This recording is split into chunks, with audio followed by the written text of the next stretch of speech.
how could we not talk about Oculus Rift? And Jesus Christ, it's expensive at $600. But is it too much, Dan? I $599 US dollars. My mistake. So I pre-ordered it. You pre-ordered it this morning? Yeah. I was. You saw the price tag and you're like, I'm in? Yeah. All right. No, I mean, like, going back to... By all means, I'm just saying. But I think, for one thing, yes, you do need to have some disposable income to buy a $600 device that you don't need. That requires a beefy gaming PC. Right. I mean, like, it is a luxury gaming device. Yeah, yeah. You know, there's no two ways about it. Fair enough. Yeah. But at the same time, so are high-end graphics cards. So are 27-inch monitors. So are like a bunch of things cost $600. So is owning a gaming PC. Like that is not a cheap thing to have. Right. I mean, it's not cheap, but it looks like it's high quality. Sure.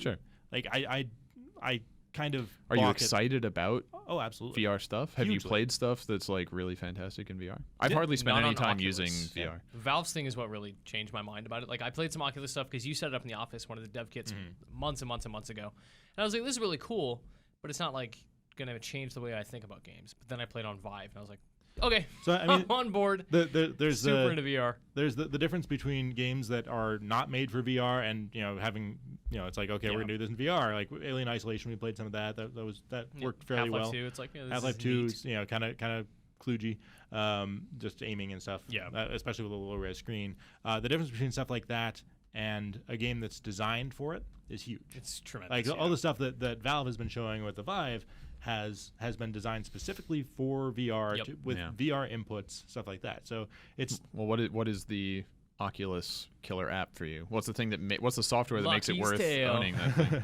well, I mean, like I was playing like the Elite Dangerous. I thought you were going to say Elite Dangerous. Yeah, that or that seems like Valkyrie. the thing that people are like, Elite Dangerous makes it worth it. Yeah, basically. just the training missions. Like I was really excited about Elite Dangerous until I figured out like it's kind of space trucking unless like I want an X-wing game, basically. Okay. But just the training, like combat training mission in that, like I played that dozens of times with the DK2, and anything where you're sitting in a cockpit, is going to be great. There's something really surreal about looking down and seeing your pants and looking up and seeing space. Like, oh my god, it's real. Yeah, I mean, just wait for Amazon Delivery Driver on Oculus. It's going to coming. be It's wild. coming. And I've actually been very impressed by things like I saw a demo at E3 last year for what was it, AirMech? AirMech Arena. Yeah, where you don't really think of a strategy game as something you play with an Oculus, but it turns out like it feels like you're looking at a table where the toys you got like figurines or toys, they're just moving. It's nuts, and you can interact with them. It's great. That's why I'm excited about Insomniac's thing. Like they're doing a third-person horror game, and it's like the camera's pulled like way back, and it's about seeing these big environments in 3D spaces that you can then like. Oh, that's the snowy one, right? Yeah, I can't remember what it's called, but Yeah. it seems really cool. But it's very different than what you expect from most VR games. But it's a third-person action game that you could see playing Tomb Raider like that. There are you just have to kind of rethink how you interact with them a little bit and how you're looking, how the camera's controlled. But it's totally doable, and it feels very different. So I'm excited about both aspects of it, both experiencing old games in a new way, and also new games that can only exist this way. So they're selling it at a cost too. Like it is $600. They're not making money on this. Yeah, Palmer Luckey tweeted about it, saying that they are not making any money off. But I sort of expected the Facebook acquisition to sort of mitigate the cost a little bit to make it more accessible for consumers. Because now they can sell it at cost. Right. If they were a real company that had to make money, they would not be selling these things at cost. They'd be $800 or $1,000. I really thought, and I don't know why, that Oculus would have been the one that's like, and it's $300. Well, I mean that's what the dev kits were, and I think that's $300 and $350, and I think that may have set expectations kind of unrealistically low. And even then, I thought that was a lot for a peripheral, basically. I mean, like a it's monitor. incredible, obviously. Like monitors are that much. Yeah. Like a decent monitor is going to be at least $300. So like I don't feel like they're out of line. And two decent monitors right here is going to be $600. Yeah, I mean, considering you're getting two screens in your face, you're getting all the motion tracking stuff. Like that. Does it pipe audio into earphones? It does have built-in inside headphones. of it. Does it really? Yep. That's cool. Although apparently they're not great headphones. I don't know. No, I'm not an audiophile, so I don't know. But I'm sure that will Comes be with a fine for me. controller too. It comes with The an Xbox Xbox One One controller, which I wish I could have opted out of to save. Whatever, I'll $3. take that if you I've don't already want got one. I'll take it. I'll take your free Xbox controller. It's not free. I'll take your $40 Xbox controller. Pay you but- $0. yeah. But I mean, you are paying them for it because. No, I mean you. He's not paying you. Okay. anything. Oh, you're talking about my Literally specific yours. Your controller. Yeah. Okay. So, but yeah, so it's not a cheap thing, Yeah. but it's like there's nothing else that does that.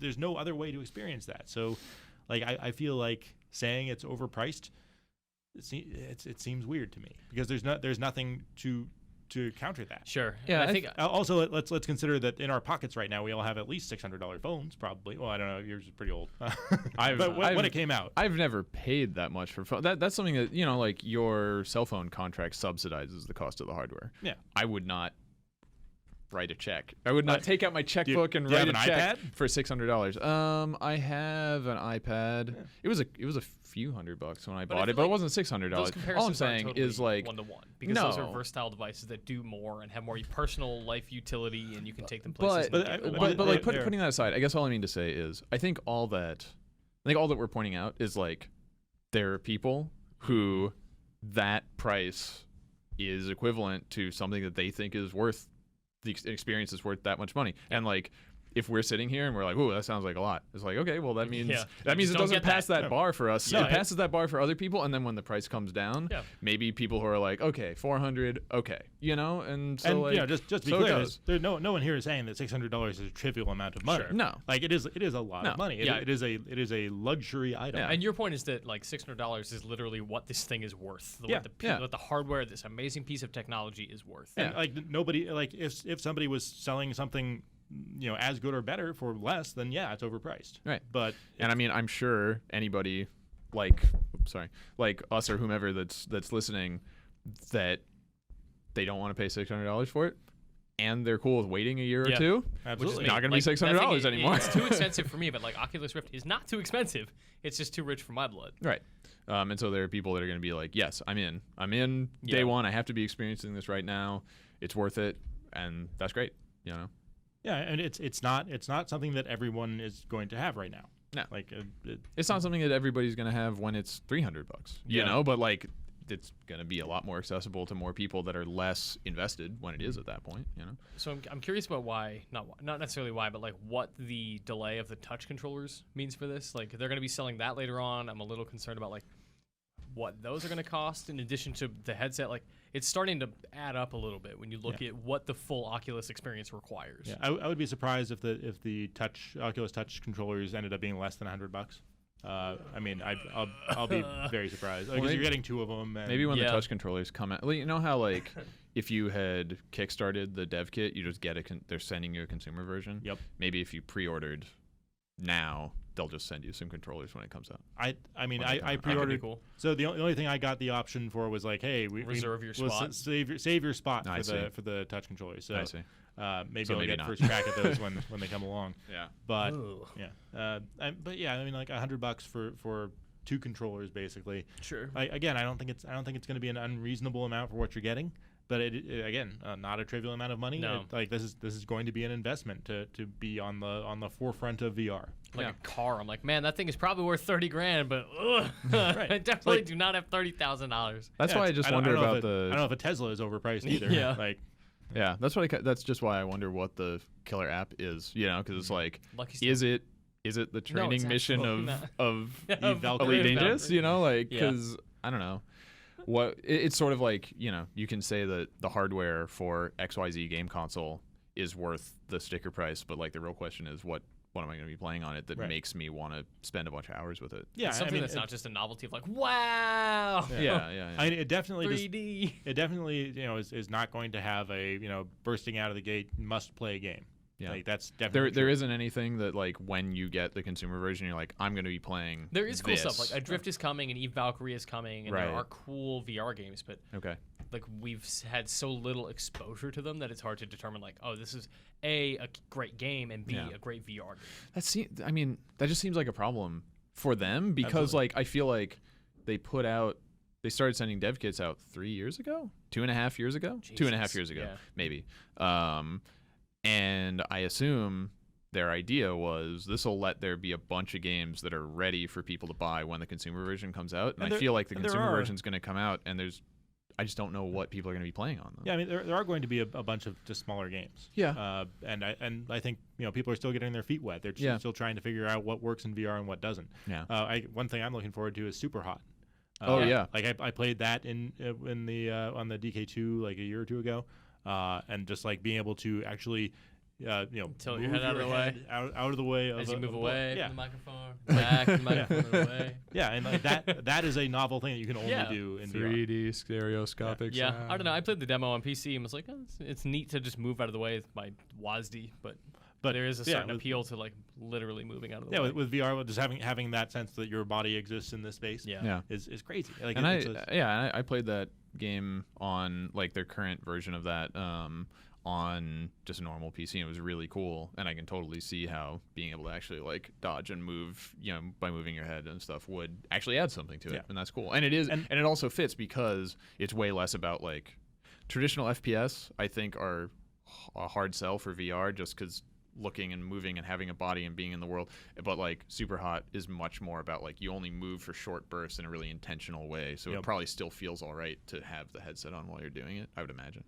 And I think the very first thing I played on like John Carmack's duct taped together prototype was Doom 3, and it was it was I mean even then, like I took that thing off and like I'd like forgotten I was in the tiny booth at E3, like back room, and I was just like, how much do you want? Like, give it to me, because it's like it was I've said it 100 times, but it's like nothing I've ever seen. Yeah, VR's legit. And I do think that the big draw for me is not an individual game. It's the wealth of novelty. Like there's so many different experiences you've never had before that you can have, and they're going to be unpolished. Even like I would love an app store style thing where it's like I will pay $1, $5 or whatever to sit in a shark cage while shark slams into it and climb the wall of the Game of Thrones wall and sit on an underwater boat as a whale goes by. Like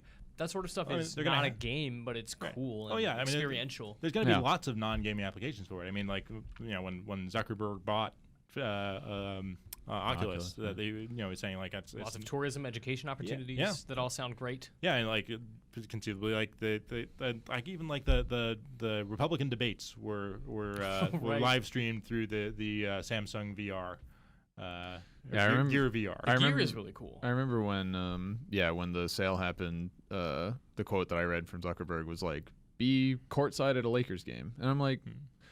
I mean, that's actually not that bad, Good point. Yep. If you can just feel like you're there at like a live event and looking around like you would if you were there, that's probably one of the better uses of this technology, honestly. Yeah. I mean, even if it like weird obtuse stuff, right? Like you think about like a deathbed patient who never got to do something they wanted to do. Being able to give them that in some capacity is really, really, really amazing. Or on the other side of the hospital bed, I mean, for like training Yep. surgeons and stuff, Yeah, absolutely. And like there's tons and tons of applications for it. Some of them more fun than others, but like just again the novelty factor of it for me is what makes me pull the trigger. It's like I want to experience things I've never experienced. Didn't they before. just announce that that the commercial version is gonna have a front-facing camera? I think that's that's Vive. Oh, okay.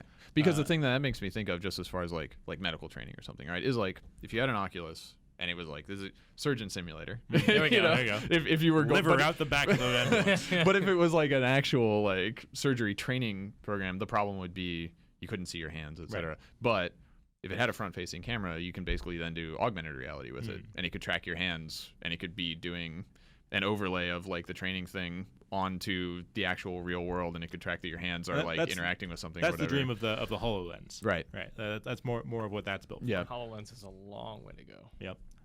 But they played Minecraft with it. Did they? But I think, and actually the Gear VR, because it uses a phone, has a camera on the front of it, and you can there's a button you can push that's like just put that on my screen. It's also nice that like when the game bugs out and the screen inverts, you're like, hang on, where am I? Front-facing camera. Let me orient myself in the real world. Yeah, that would be very handy for like, I need to see my keyboard now. Yeah.